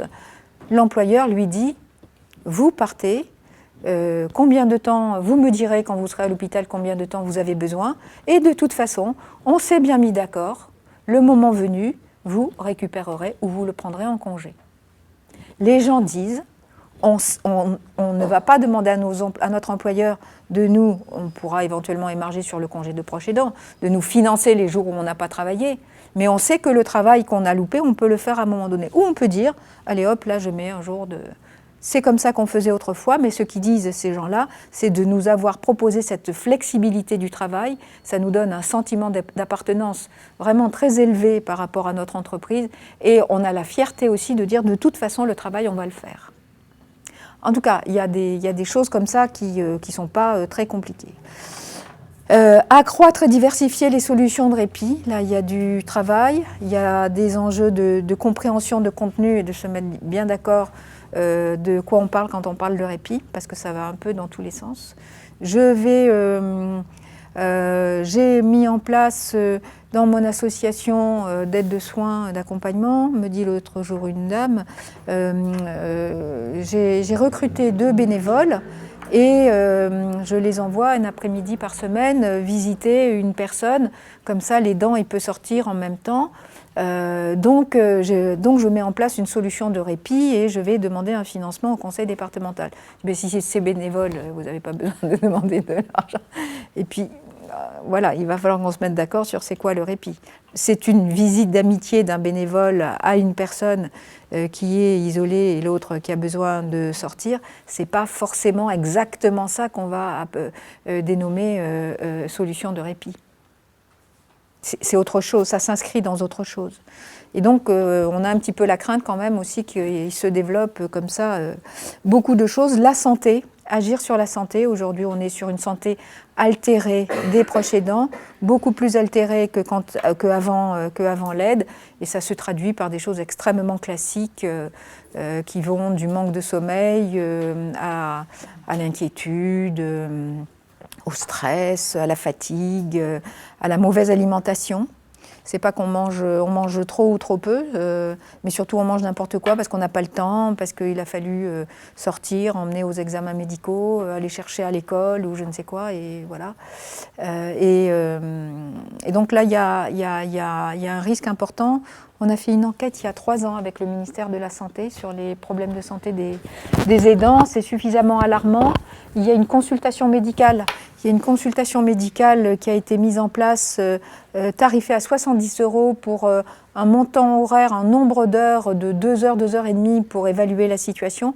Personne ne la connaît, personne ne l'utilise. Quel dommage, on a une ressource là pour permettre à un médecin d'avoir le temps, d'avoir du temps. Le médecin il dit j'ai pas le temps, on n'est pas payé. Oui, là on est payé. On peut avoir, alors, la réalité c'est qu'on peut avoir 3 heures, mais je me suis dit que les 3 heures, voilà, 70 € peut-être, mais en tout cas cette ressource elle existe, elle n'a jamais été utilisée. Les médecins disent qu'ils ne la connaissent pas, qu'on ne les a pas formés, qu'on ne les a pas informés. En tout cas, ça n'est pas faute d'avoir été plus que lourde et insistante auprès des ordres médicaux, de tous les syndicats médicaux, d'aller les voir, d'aller les rencontrer, de préparer des petites notes, de leur demander, de le mettre à l'ordre du jour de leur formation, puisqu'on fait beaucoup de formation chez les médecins. Rien. En tout cas, la santé, c'est un vrai sujet.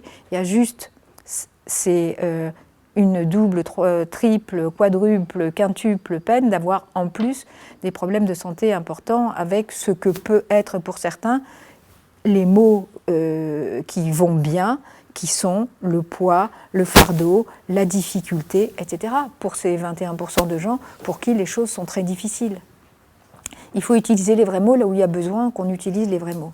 Et puis c'est épauler les jeunes aidants, c'est une question qui a été effleurée. Je pense que c'était une bonne idée de ne pas trop approfondir à la première fois où on dévoilait cette mobilisation nationale. En tout cas, en ce qui me concerne, je n'ai pas l'intention de dire que c'est bien, que c'est mal. C'est la satisfaction de dire, eh bien, ça a été entendu, ça a été pris au sérieux. On peut dire tout ce qu'on veut des mesures, etc. Mais comme les uns et les autres, on a déjà beaucoup participé à la rédaction de notes, à aller voir les ministres, etc., on va continuer, mais dans une ère qui est différente. En tout cas, en ce qui me concerne, par rapport à ce qui s'est passé entre 2003 et maintenant, moi j'ai pu poser un point-virgule en disant les prochaines étapes seront probablement différentes de cette étape-là où les uns et les autres, on a mis à la connaissance du plus grand nombre des pouvoirs publics cette question qui méritait vraiment qu'on s'y arrête. 11 millions de gens, ça s'arrête, on s'arrête quoi sur 11 millions de gens. On ne dit pas, pub-fut, c'est quoi ce truc-là? On s'arrête, et puis maintenant, on va, point par point, les uns et les autres, en fonction des champs de compétences de chacun, éclairer les points pour les rendre possibles, pour que la stratégie nationale... En plus, ils ont donné des dates limites pour chacun des points. Ça, c'est bien. C'est la méthode projet, ça. Donc on va regarder à la date anniversaire, on va mettre dans nos agendas. Gling, gling. Alors aujourd'hui, où est-ce qu'on en est de la rémunération, du congé de proche aidant, etc. Donc ça, c'est ce qui vient de sortir. Je pense que vous en parlerez pas mal dans vos travaux, parce que bon, ça tombe à point nommé et ça trace aussi les nouvelles voies. On ne va pas rester sur les voies qui ont fait qu'on en est arrivé là. Il faut inventer les nouvelles démarches et aussi très très correctement alimenter, donner les bonnes définitions, parce que ça c'est quand même un peu le mal du siècle. J'écris souvent des rubriques là, que j'appelle les mots pour le dire, parce que quand on nomme pas bien, du coup il se passe rien. C'est vraiment. Moi j'ai envie de m'arrêter là et de vous donner la parole. Merci Florence. Merci beaucoup pour ce premier exposé. On va évidemment continuer sur les échanges. Il y a certainement des questions. Moi, je voudrais réagir un peu sur cette stratégie nationale. Je partage, tu le sais, voilà, une satisfaction que pour la première fois en France, au-delà des mesures catégorielles, des mesures pour tel ou tel type de pathologie d'âge, le gouvernement ait pris l'option d'un plan national, d'une stratégie nationale pour tous. C'est quand même vraiment un tournant. On n'est plus simplement dans des petites mesures pour les proches aidants de personnes atteintes de telle pathologie ou de personnes qui ont tel âge ou qui répondent à tel critère, mais vraiment la volonté d'une stratégie d'ensemble. Et ça, il faut vraiment s'en réjouir. Oui. La deuxième chose, c'est qu'elle a été évaluée pour 3 ans, si mes souvenirs sont bons, à 400 millions d'euros. C'est bien. Mais vous savez que le montant de nos dépenses de santé en France est autour de 200 milliards d'euros par an. Et là, on parle de 400 millions pour 3 ans. Donc ça montre aussi l'échelle d'engagement financier qui sont les finances qui vont directement aux patients et on va dire à l'ensemble du système de santé, et le 0,005% qui va aux aidants, dont on sait pourtant, dans un contexte où le lieu devient où le domicile devient le lieu principal du soin, du prendre soin, que sans les aidants, il n'y a pas de maintien à domicile possible. Donc là, il y a quand même, me semble-t-il, une disproportion qu'on ne peut pas ne pas noter. Et puis enfin, et c'est une question, peut-être la première question, c'est souvent la plus difficile, alors je la pose. Florence, je voudrais que tu nous dises comment tu perçois le paradoxe suivant, qui est à la fois on reconnaît beaucoup mieux les aidants, collectivement, notre société les reconnaît, mais les reconnaissant, n'est-elle pas en train de les instituer, de les assujettir à leur rôle, et au fond, c'est sans doute l'effet inverse de l'effet escompté, mais de les enfermer dans un rôle qu'ils n'ont pas choisi et que la société, en les reconnaissant, finalement leur assigne de façon un peu définitive. Je partage largement cette inquiétude avec toi. C'est ce que j'ai appelé dans les travaux de l'association l'assignation à résidence d'aidés, qui a été repris récemment par d'autres. Et aujourd'hui, c'est une vraie ambivalence. Alors j'appelle ça aussi l'ambivalence de la société qui à la fois célèbre le don de ses aidants, leur engagement, etc. Et en même temps, en parlant de l'aide aux aidants, c'est aussi de les inciter à rester à la maison, à ne plus travailler quand il y a l'opportunité de travailler, parce que c'est une ressource humaine qui va coûter moins cher que le recours à des services.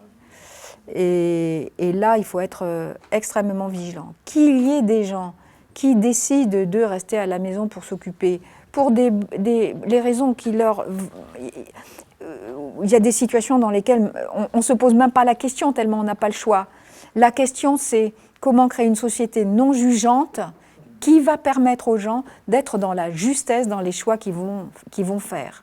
Qu'une personne décide de rester, il y en avait une dame l'autre jour dans une interview que j'avais à la télévision avec elle dit « Mon mari et moi, quand il a eu cette grave maladie et qu'il ne peut plus bouger, nous avons décidé que notre projet de vie, c'était de rester ensemble, c'était que j'arrête de travailler. Nous avons pensé que nous avions suffisamment de ressources. Lui est déjà retraité, moi je vais faire une retraite anticipée. Et notre projet à nous, c'est de vivre ensemble et que j'arrête de travailler. » Ça, c'était assumé. C'était super assumé par cette femme. Et moi, qu'est-ce que j'ai à dire? Mais juste rien. J'ai rien à dire. Juste rien. Par contre, la question de l'incitation des gens à rester chez soi pour s'occuper de leurs parents, etc., des gens qui veulent le faire pour être des bons enfants, des bons, etc., quand on voit le prix payé derrière, et notamment la question de l'isolement, la question de la solitude, la question, voilà, s'il y a des frères et sœurs, ben, ça se passe quand même assez souvent que c'est celui qui habite le plus près ou je ne sais pas quoi.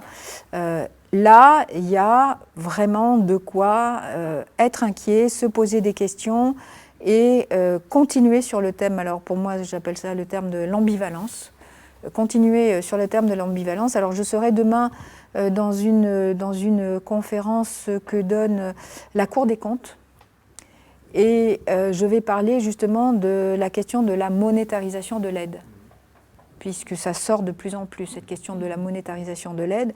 Et pareil avec le CNAM, que j'avais vu il y a 3 ans et qui ont fait une enquête énorme par rapport à cette question de la monétarisation. Et donc, pour moi, demain, enfin, c'est un exercice un peu compliqué parce que la Caisse des dépôts et consignations, j'ai dit la Cour des comptes, la Caisse des dépôts et consignations, tout d'un coup, je suis en train de me rendre compte.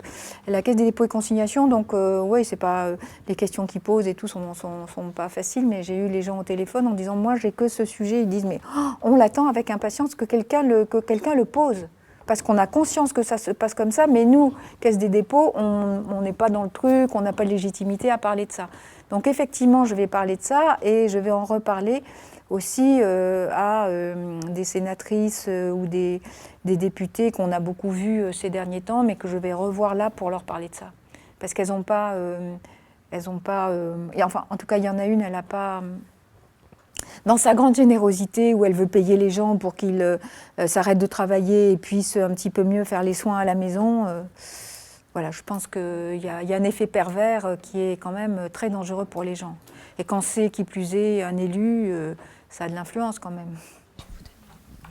Non, moi j'avais juste une remarque complémentaire, parce qu'effectivement, on n'a pas le choix aussi parfois de rester à domicile, et ça rejoint aussi les questions de politique de santé aujourd'hui, parce qu'il y a quand même sur le territoire des secteurs où les cabinets infirmiers, il n'y en a pas, ils peuvent plus intervenir, ils ne peuvent pas venir faire des toilettes, ça ne rapporte pas assez d'argent, ils ne sont pas assez nombreux, ils sont débordés.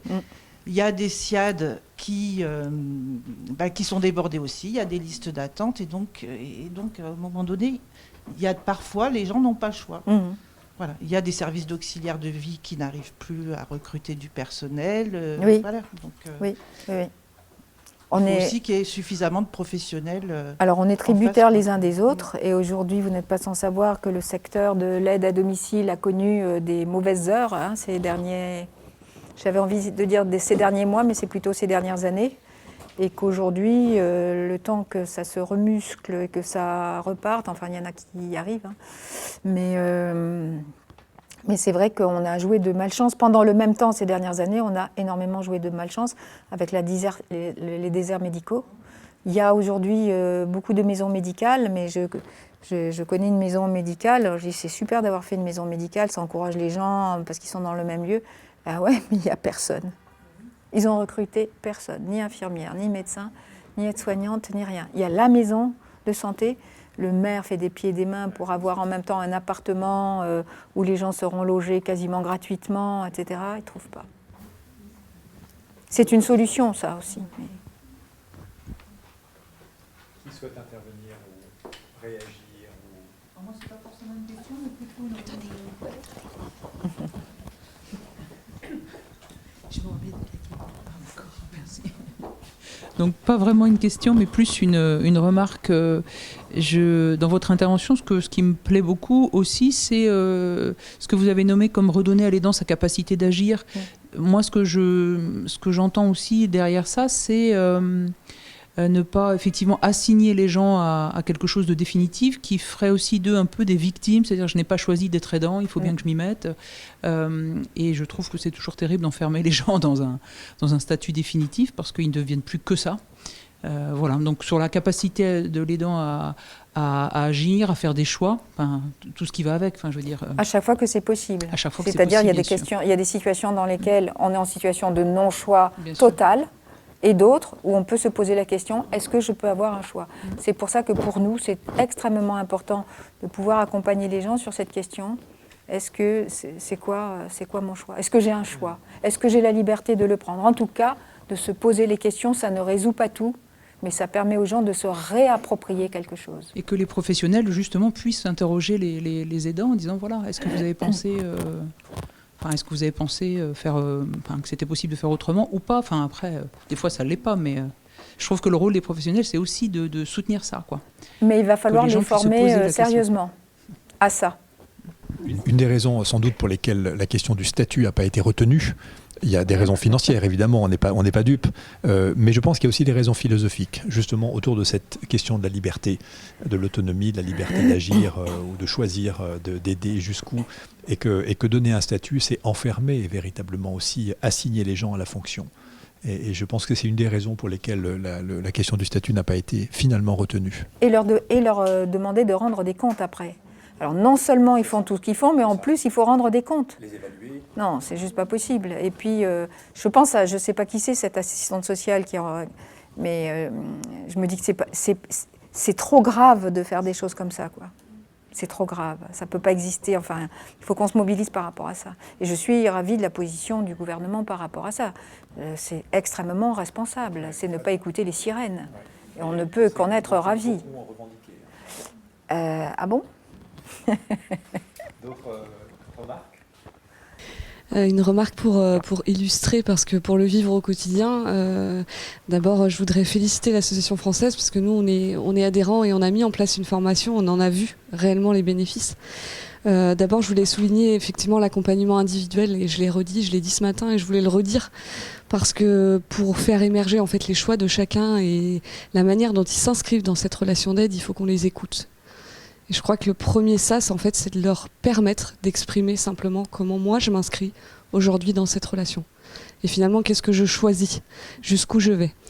Et puis après, voilà, une formidable expérience de formation avec un groupe que je voulais vous partager vraiment, parce qu'on a pu à la fois avancer cette question de la liberté. Elles en ont toutes ressorti ça en disant, mais finalement, alors c'était que des femmes sur cette formation, mais elles en ont toutes ressorti quelque chose de l'ordre de la liberté. Oui.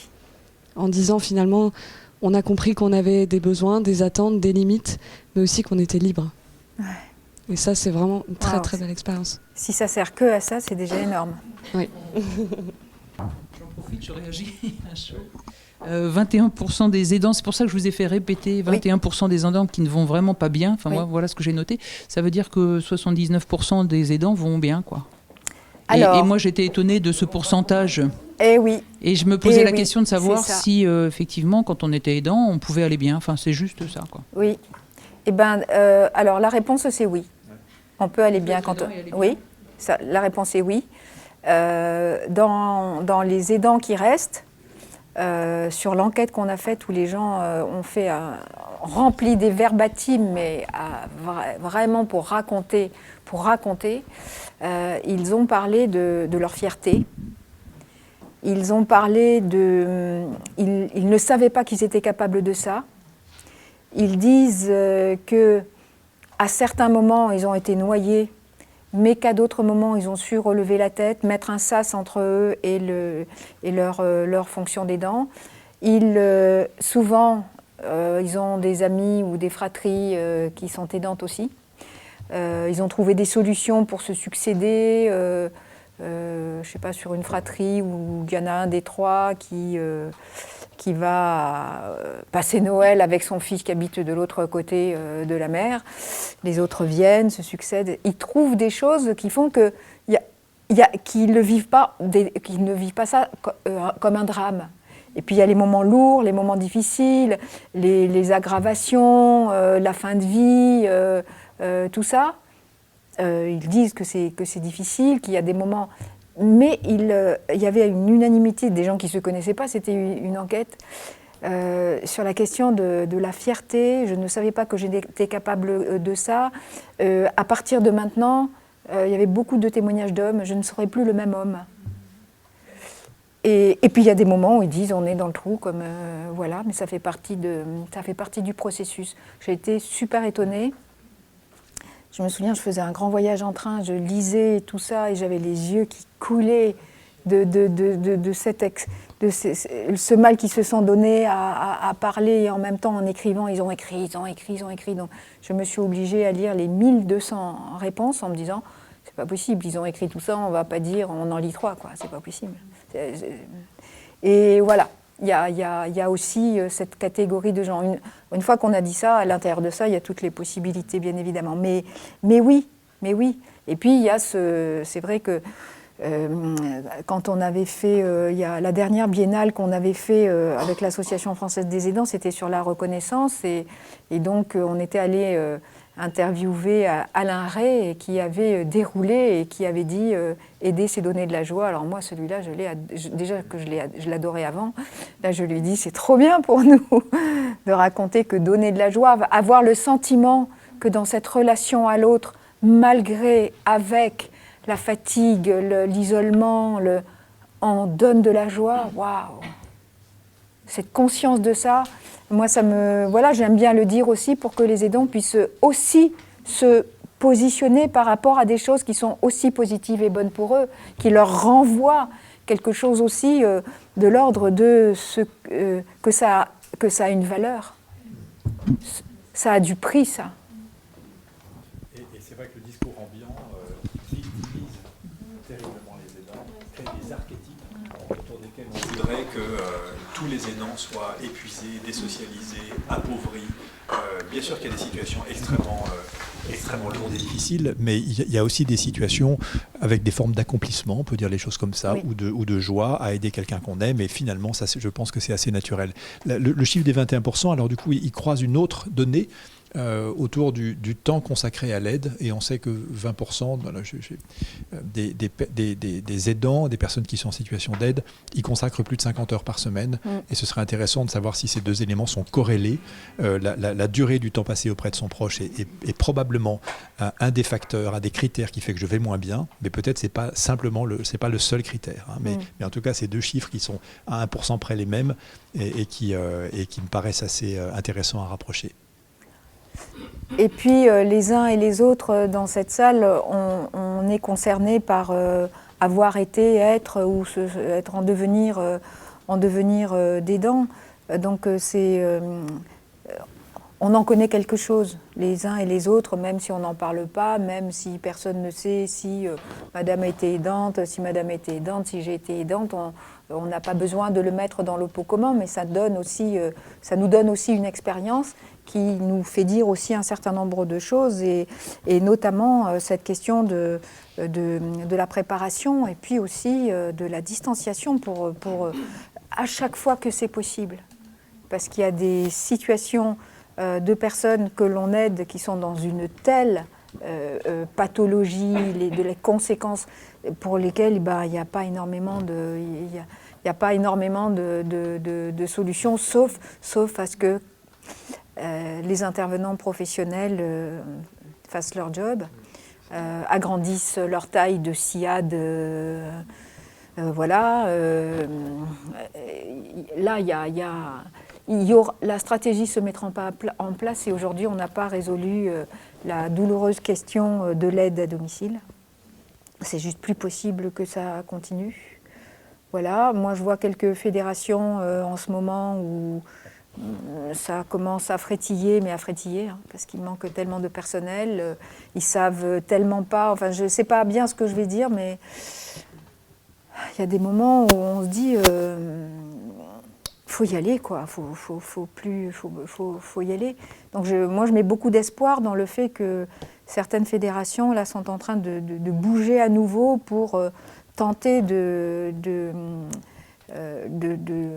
trouver des solutions pour que cette aide, d'abord qu'on arrête de dire que les aides à domicile, elles ne savent rien, elles ne sont pas formées, elles sont nulles. Moi, les gens qui me disent ça, je dis, depuis le temps qu'il existe de l'aide à domicile, si elles étaient aussi nulles que ça, ça se saurait, quoi. Ça se saurait depuis longtemps. Donc, il y a déjà cette mauvaise ambiance autour de ça. Deuxièmement, il y a cette question du financement qui a fait que les gens se sont figés sur la question du financement, sans finalement aller plus loin de comment diversifier, je ne sais pas quoi, sauf ceux qui l'ont fait et qui en ont sorti du bénéfice. Et puis, si on ne met pas en place une formation, une formation continue pour que les intervenants professionnels puissent être pris au sérieux par les gens. On va pas, mais ça coûte de l'argent ça coûte de l'argent de faire de la formation, mais c'est pas possible autrement. Et puis ces gens qui habitent très loin, parce que de plus en plus loin, parce que ils sont, alors, on dit ils sont mal payés. C'est pas qu'ils sont mal payés, c'est qu'ils sont payés souvent pour du temps partiel. Or, il y a des organisations qui savent organiser le temps complet. Quand on me dit c'est pas possible parce que les soins ils sont que le matin, que le soir. Non mais non, il y a aussi les après-midi où c'est le jour où on lave les cheveux, où on fait des soins de pied, où on coupe les ongles. Ça va prendre plus longtemps, mais c'est pas comme le matin où il faut se presser, le soir il faut se presser de coucher tout le monde ou de lever tout le monde. Il y a des gens qui savent le faire, donc il n'y a pas de raison que tout le monde ne sache pas il y a des gens qui savent le faire. Depuis les 35 heures, les 35 heures ont permis la mise en place d'une organisation du travail qui permettait aux salariés de travailler à temps complet dans la modulation et de ne pas être payé s'ils faisaient des heures supplémentaires, mais de faire le bilan à la fin de l'année et de dire vous avez fait des heures supplémentaires, on vous les paye. Il y a des heures que vous n'avez pas faites, tant pis pour nous, on n'avait qu'à vous donner du travail. Et donc, du coup, les gens ont tous les mois un salaire et le même salaire, avec lequel ils peuvent dire est-ce qu'ils peuvent payer le loyer, puisqu'aujourd'hui c'est le loyer, le gaz, l'électricité, sans parler du téléphone, de la box, du truc, du machin, où tout coûte plus cher parce qu'on s'est inventé de nouveaux besoins aussi pour les gens qui ont... Sauf que moi, ça m'embête d'entendre ils sont mal payés. Oui, mais c'est pas le vrai sujet. Tant qu'on dira ils sont mal payés, pendant ce temps, on ne fout rien par rapport au vrai sujet. Et ça, c'est un sujet. Et il faut y aller. Bon, je ne vais pas dire aux gens ce qu'ils ont à faire, mais c'est vrai que ça me mine de voir ce qui se passe dans ce secteur, alors qu'on attend de ce secteur qu'il soit cette belle variable d'ajustement permettant aux gens de rester chez eux en étant soignés, accompagnés, parce que là, on est dans l'accompagnement, on est dans l'aide et l'accompagnement qui sont des professions qui ont beaucoup de valeur. Il faut là, il y a une urgence. Alors, il y a eu les conférences des financeurs, je ne pense pas que ça n'a pas révolutionné les problèmes de ces services. C'est une question plus concrète sur la faciliter l'accès au droit. Est-ce qu'on voit des choses un petit peu claires ou pas? Je pense à ces témoignages où tout le monde a... Enfin, voilà, par rapport à la MDPH, par exemple. Est-ce qu'il y a des choses concrètes qu'on peut déjà attendre? Pas encore. Mais ça, alors, il y a eu les 6 axes, mais il y a aussi le rapport de M. Libaud. Et dans le rapport de M. Libaud, dans lequel on était, il y a 75 mesures. Donc maintenant, oui, ça fait beaucoup. Donc maintenant, alors il y a déjà dans les 6 axes, on a rapatrié dans les 6 axes les 3 ou 4 actions prioritaires. Mais c'est effectivement dans le déroulé et dans le timing qu'ils ont donné qu'on va regarder qu'est-ce qu'on peut y loger pour rendre effectif. Pour moi, c'est le sujet le plus immédiat, c'est rendre effectif. Rendre effectifs les droits. On va s'en tenir là, si vous voulez bien. Je voudrais qu'on remercie chaleureusement Florence. C'est moi qui dois remercier.